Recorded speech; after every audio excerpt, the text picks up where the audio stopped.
Right, volume. Yeah. That's full volume there. Okay, so I'm just going to have to speak up. I'm assuming that's the right way around. Now, okay. Right, I'm going to be reading this because I've written it down. It's called The Black Heart That Is Mine. Okay, this is from the bottom of my soul. No, I do not need to be locked up. This is a mind fuck. Okay, start again. Okay, no, I do not need to be locked up. The black heart that is mine is a mind fuck. It's what my mind and body does to me when I am not on meds. It crushes me and it changes my view and my outlook on the world. I trust to my core that I will never actually carry out any of the visualizations ever that occur when I go on one of these mindfuck rages. But there's always that seed of doubt in my mind that I will explode one day and do it. This is basically an honest account of where my mind goes when on a hormonal, depression, or chemical imbalance type of trip, which happens pretty much every second day, or every day, sometimes 30, 40 times a day,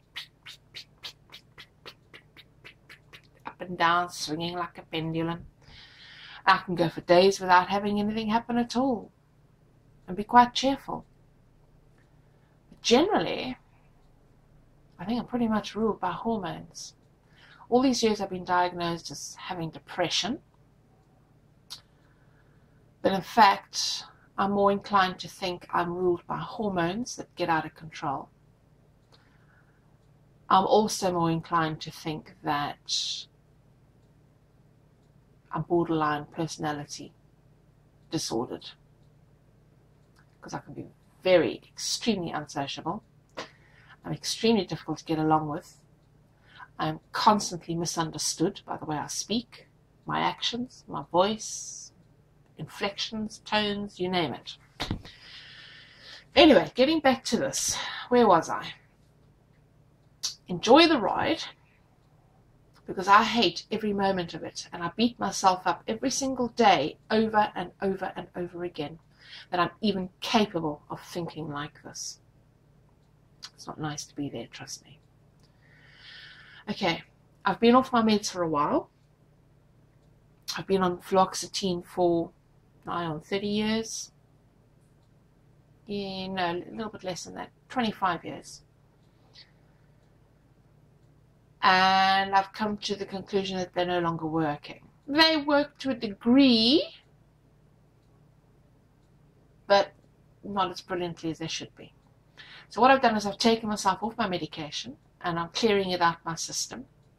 In the meantime, I am living on a knife's edge, trying really, really hard to control myself. It's working. I'm holding in, hanging in. The idea is that I'm going to go for hormonal replacement therapy of some kind. I've had blood tests taken, but hormone tests are pretty unreliable as they go. But we'll see. Getting back to this. Now, visualization. You know that Breivik guy that killed somebody? Well, he killed somebody. He killed more than somebody. He killed quite a few people. He went on a rampage and shot a number of people. That I think he was Swedish or something. I'm not sure. Anyway, that kind of thing. Okay? To go around with a gun and shoot every single fucker that has ever had a negative impact, a negative influence in my life. Anybody who's had a negative influence in the molding of my life would be at the end of this. That's basically the flavor of my last mindfuck.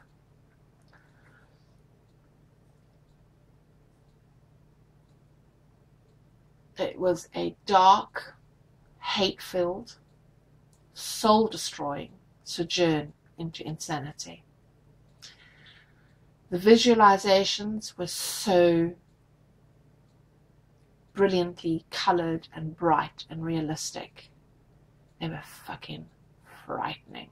Really, really, really fucking scary. Terrified the shit out of me, I can tell you. Anyway, the doctors have told me repeatedly that it's perfectly normal to have feelings of hatred and visualizations like this. Ah! I'm not lying. Psychiatrist, psychologist, and a general practitioner doctor, a normal house doctor. It's perfectly normal to feel the way you do. Well, I'm sorry, it's not. I don't think that Jane sitting next to me and Joe sitting on the other side of me are capable of thinking and visualizing the absolute, utter horror and crap I visualize when I'm angry and in a rage and sitting, stewing and boiling in that rage, gurgling and eating away and drowning in it. I don't think it's normal. But it's perfectly normal to have feelings like that. Feelings of rage and feelings of anger. There's nothing wrong with you. You're not borderline personality disordered. You're saying, yeah, you've got a little bit of aggression in you. We can control that with medication. With depression. Antidepressants. Yes, you're depressed. Pat, pat, pat on the head and off you go. Well, I'm sorry, I don't agree. I think it's fucked. I think it's fucked to have visualizations like this one. The scene played out in my mind was so realistic in results that they shattered me to the very core. I see myself taking a knife to those that have not died in the hail of bullets. I look into their eyes and I twist the knife. As I put it in, I twist it. And I slice up their insides with a gritting of the teeth and a type of, you know, just like really get it, just stuck. I'm being facetious now, but filled with so much hatred. It really, really shook me to my core. It's not the first time this has happened. Every time it happens, it shakes me to my core. And it scares the living daylights out of me. Anyway, I twist the knife and rip their insides up. And the whole time I'm looking into their eyes and I'm watching the light fade from their eyes as their souls depart from their bodies. I ask myself, where do I get the imagination from? This visual gore and the satisfaction from conjuring it up and playing it through to its bloody, blackened, hate-filled end. Is it because I watch too much TV? Too many movies? And let's face it, I love watching movies. Maybe I've just got a good imagination. Don't know. Maybe this is my body's way of helping me remain calm and not actually going on a rampage. I don't know. But what I do know is it scares the shit out of me that one day I might actually snap and step out of line. Step over something that I shouldn't do. Cross that line. Anyway, getting back to this. Now, I do know that I don't have it in me to take a life because I cry so at the loss of any life, be it an animal or a human being. I sob. I don't even have to know the person. I don't even have to know the animal. If I see an animal dying or being killed, I cry, I sob, I bawl. I hear of a human being dying and there's just the slightest connection with them, that I've seen them in the street and I've waved, or they've travelled on the same bus every day. Not that I do buses, but that's just an example. I sob. and sob and sob and sob at the loss of that life. So I know that I don't have it in me to kill. I know I couldn't do it. Yet my visualizations are so realistic and frightening. Ah, dear.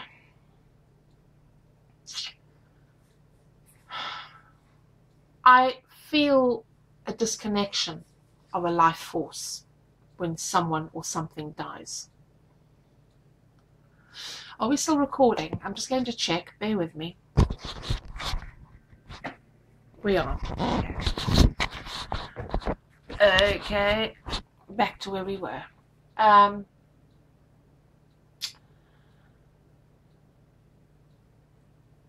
I feel that disconnection of a life force as it departs, and the connection yanks itself free from me.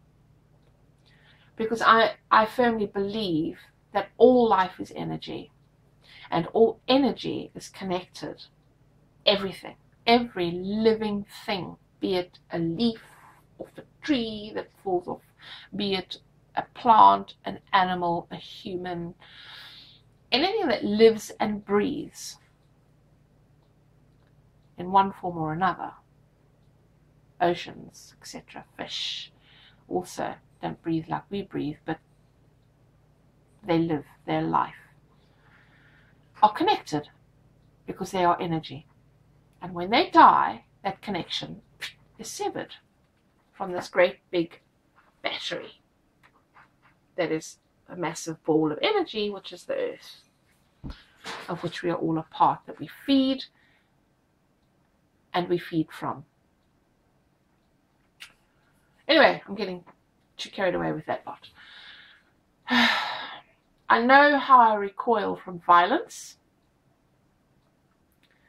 against animals and humans alike. I don't agree with what one human being does to another human being at all. I think that violence against one another is wrong. And I've seen and I've heard of some horrific violence. I come from Africa, obviously you can tell by my accent. I was born in northern Rhodesia, lived in Botswana, lived in South Africa, and now I live in the UK. So my accent's a bit hairy-fairy and all over the place. But anyway, that's by the by. Getting back to what I was discussing.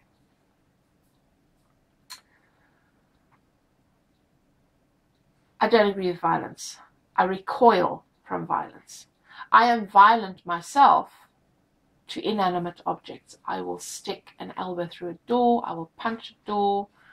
I'll punch a window.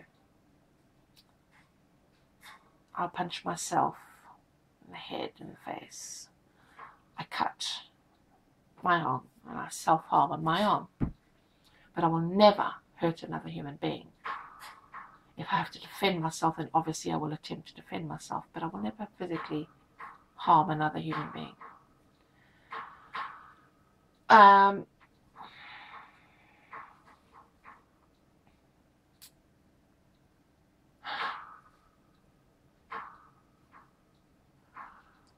come out of this dream state where I've had these visualizations, feeling emotionally drained, exhausted, and utterly wiped out. It feels like my whole body has been turned inside out on me, and I'm struggling to get it back on straight and the right way up and around again. I literally just want to curl up into bed. I feel injured and broken. And I just want to go into bed and stay there to heal. And I am rackingly exhausted, emotionally drained, finished. I don't know why or how that happens, but it is very, very draining and very, very exhausting when I have these thoughts. And I'm so filled and drowning in the emotion and the hatred that I'm feeling at the time. My heart, my head, my body all feel so heavy, almost like I've been drugged and I'm coming around from it. I feel rough, very, very rough and very tired. But generally, I get up, shower, dress, and carry on with life, dragging myself through the day or days. I've got to a point in my life where I just feel too tired to do this anymore and to carry on like normal. When I'm feeling so washed out, so tired, so drained, and like I don't want to carry on. I just don't want to do it anymore. I hate it. I hate living like this. I hate being like this. The doctors are next to fucking useless trying to find out how to control me. How to make me less aggressive, because I am very aggressive. I speak aggressively. I am by nature an aggressive. I come across aggressive. I'm not aggressive. I come across as aggressive. I could say something to somebody and actually think I'm saying something nice to someone. And it turns out that that person is really, really, really upset and really hurt by what I've said. Because apparently the way I said it, the tones, the inflections, perhaps even the choice of words, has been nasty, evil, unfriendly, not warm, not loving, apparently. And I thought I'd be nice. And I find out days or weeks or months or even years later that I really, really hurt that person. I had absolutely no fucking idea that I did.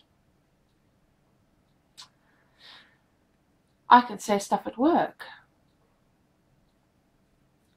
And for me, I'm having a normal conversation. I'm just relating a story. And I'll just be relating something or saying something. That's the bird screaming in the background. She's feeling ignored. Her name's Marty. And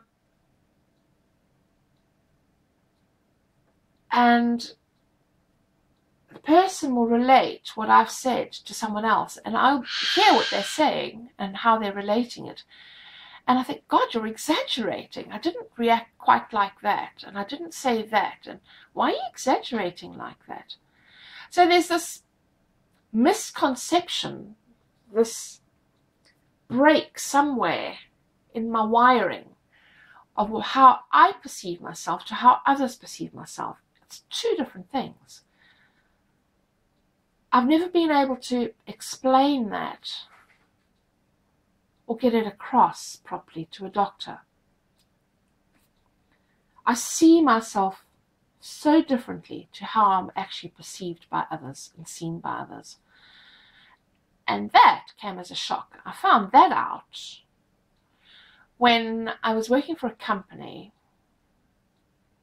I think I did 6 months with them. So they got to know me reasonably well, the people that worked in my section. And when I left, I was really, really suffering badly with depression. And I asked the manager if she would ask some of the staff members from our section to give a very honest account in writing of how they perceived me and how they found me as a person, how they related and how I related to one another. And fortunately, 8 people volunteered to write so that these could be given to the doctor to assist me in trying to work through things, to be able to get along better with people. Well, my God, I should never have read it. I read it. And it was an eye-opener. It really, really was an eye-opener. I've spent my whole life berating myself, beating myself up. You're this, you're that, you're this, you're that. You're not good enough. You never know. You're an idiot. You're a, you know. Well, after reading this, it's true. She's strange. She's weird. She's odd. She doesn't fit in. She's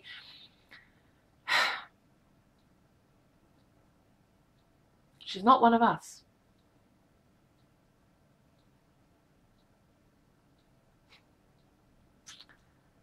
it was an eye-opener.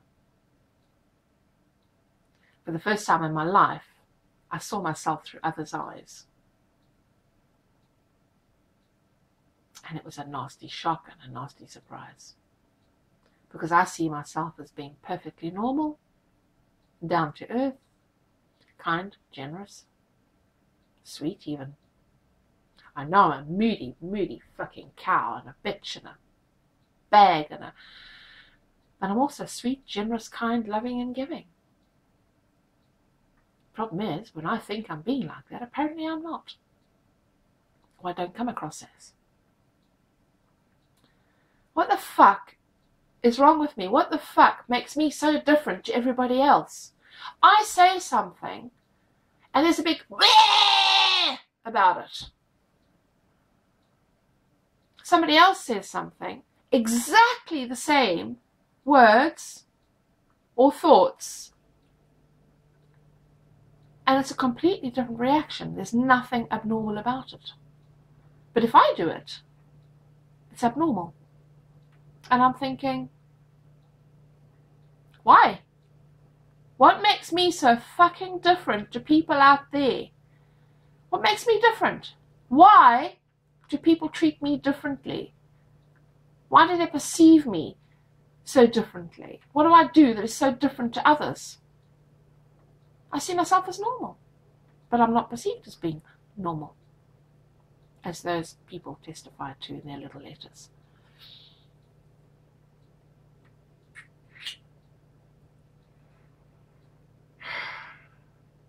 I think I've probably had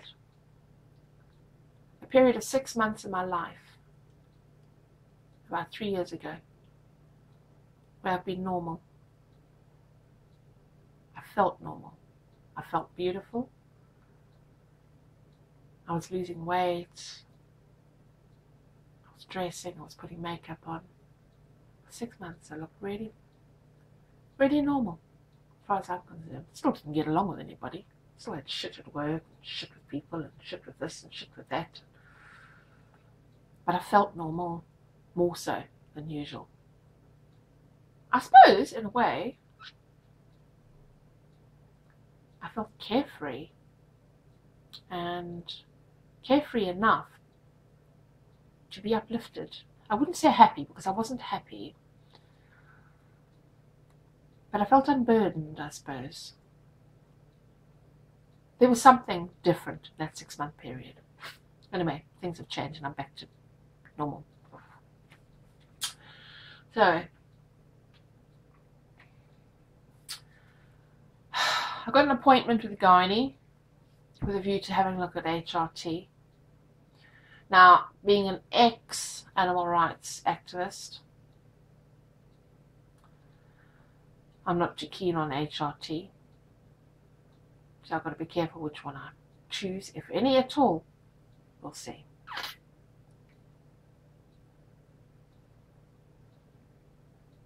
To try and make life different for myself.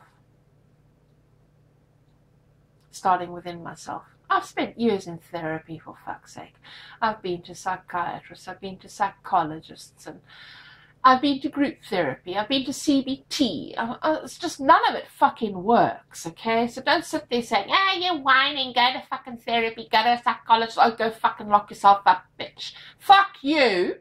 I don't want to be locked up, okay?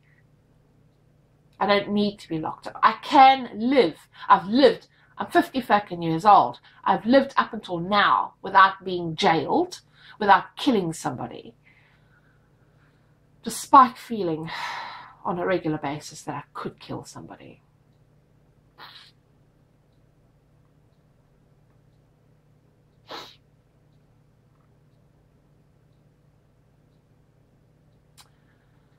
I hate being on meds to make me a reasonably acceptable person to the rest of the criticizing world at large, a world that's constantly judging me, criticizing me, talking about me, laughing about me, making jokes about me, being strange, weird, crazy, mad. I get told I'm mad at work. They call me the crazy lady. Every day at work. I should sue the fucking pants off them, but I wouldn't, because I know there's no maliciousness behind it, the way these particular people say it. It's said with an affection.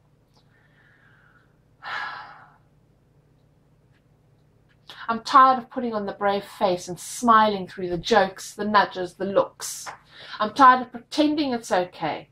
So what if the rest of the world thinks I'm mad or strange? I'm tired of battling to get along with people, battling to find friends that accept me for me.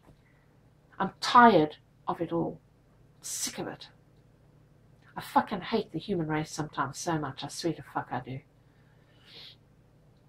The hatred I feel is a result of all those judgments, those looks, those sniggers, those jokes that I've endured for 40 years. It's overwhelming me inside.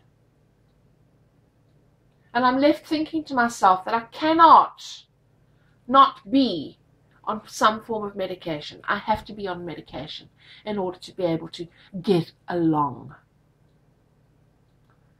And society would have me do. Me, I'd rather fuck off into the middle of nowhere. Give me a property the size of 20 or 30 acres that I can go and get myself lost on. Wall it up. And I'll be happy, away from the human fucking race. Trust me. Be a lot better.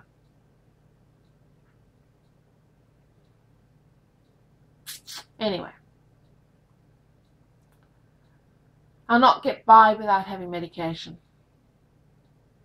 It's the medication that lets all those things slide over me and not feel the hurt or the pain of them.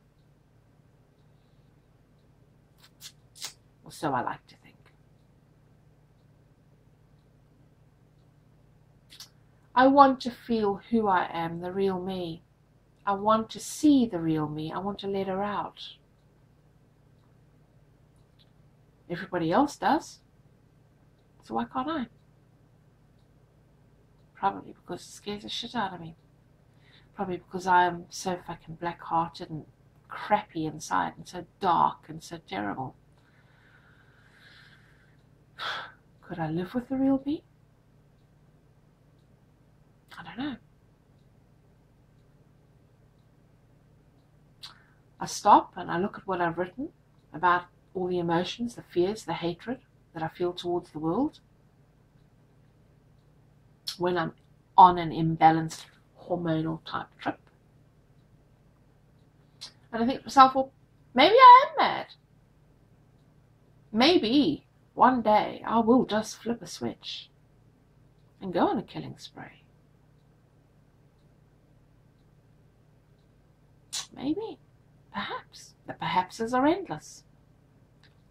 Ifs. What ifs? The maybes. Perhapses. Could I do it? Honestly, probably not. I'm a fucking coward. Can't even fucking kill myself. You know why?